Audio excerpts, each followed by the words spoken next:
Buenas tardes, en el día de hoy venimos a hablar sobre el señor Kierkegaard, de sus aportaciones, biografía y lo que hizo por la humanidad. Nuestro grupo está conformado por Stephanie Barbosa, Valentina Vargas, Valentina Sánchez, Daniel Martín y quien les habla, Juan Manuel Osa. Kierkegaard nace en Copenhague el 5 de mayo de 1813 y muere el 11 de noviembre de 1855.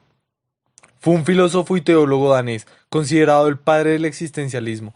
Su filosofía muestra gran preocupación por la condición de la existencia humana, por centrar su filosofía en el individuo y la subjetividad, en la libertad y la responsabilidad, en la desesperación y la angustia, temas que retomarían Martin Heidegger y Jean-Paul Sartre años después y otros filósofos del siglo XX.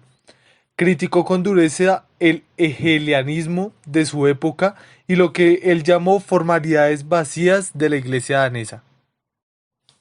Gran parte de su obra trata de cuestiones religiosas, la naturaleza de la fe cristiana, la institución de la Iglesia, la ética cristiana y las emociones, y sentimientos que experimentan los individuos al enfrentarse a las elecciones que plantea la vida.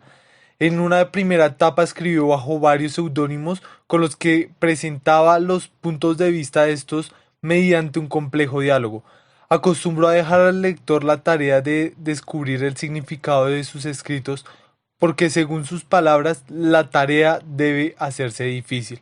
Solo, pues solo la dificultad inspira a los nobles de corazón.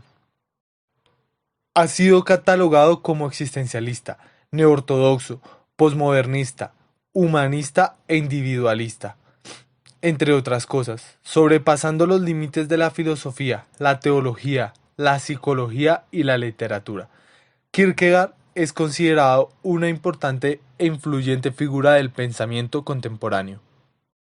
Bueno, ahora vamos a hablar un poco sobre los pensamientos que tenía Soren Kierkegaard.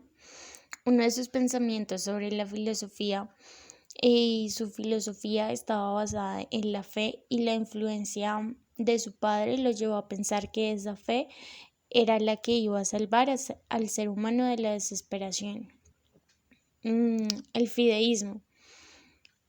Em, Tenía como centro de su filosofía la creencia de que la existencia del ser humano estaba llena de ansiedad y desesperanza unida a la sensación pecaminosa. La fe. La fe sobre la cual hablaba Kierkegaard iba mucho más allá de lo racional.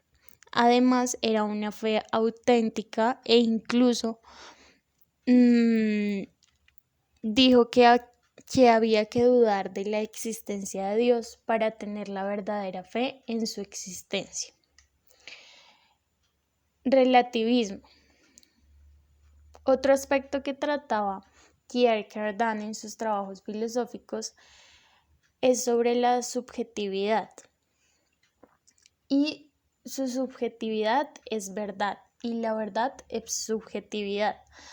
Para los expertos, estas expresiones están relacionadas con su punto de vista sobre la fe.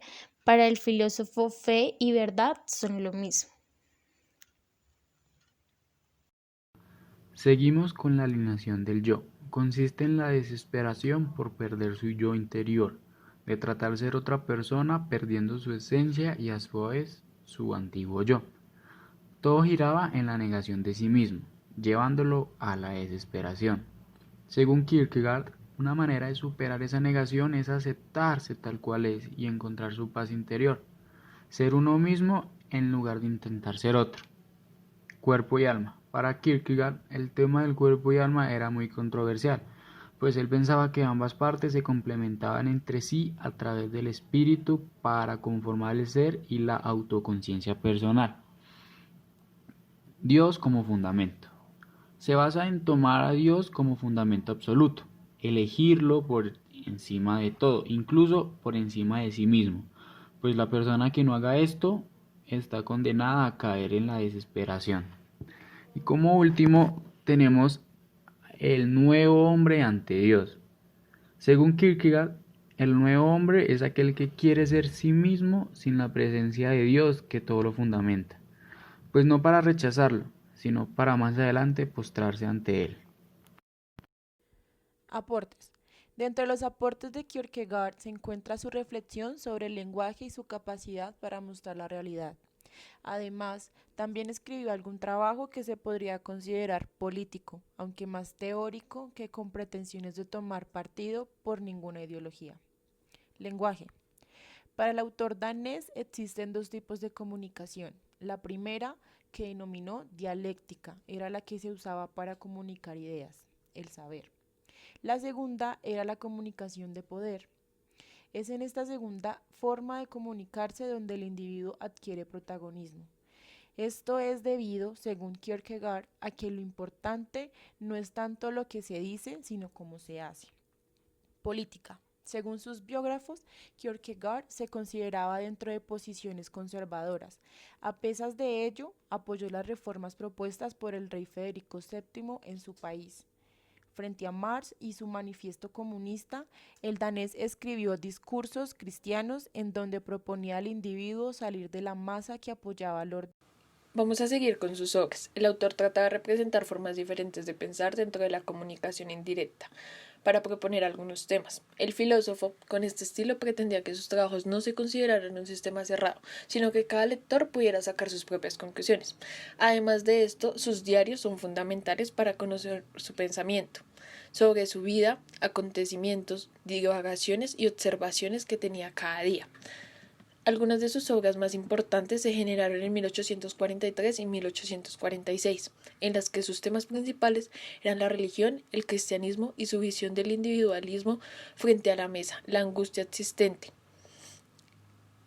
Una de las grandes obras fue Los diarios de un seductor en 1843, El concepto de la angustia en 1844, Las etapas de un camino de la vida en 1845 y Las enfermedades mortales en 1849.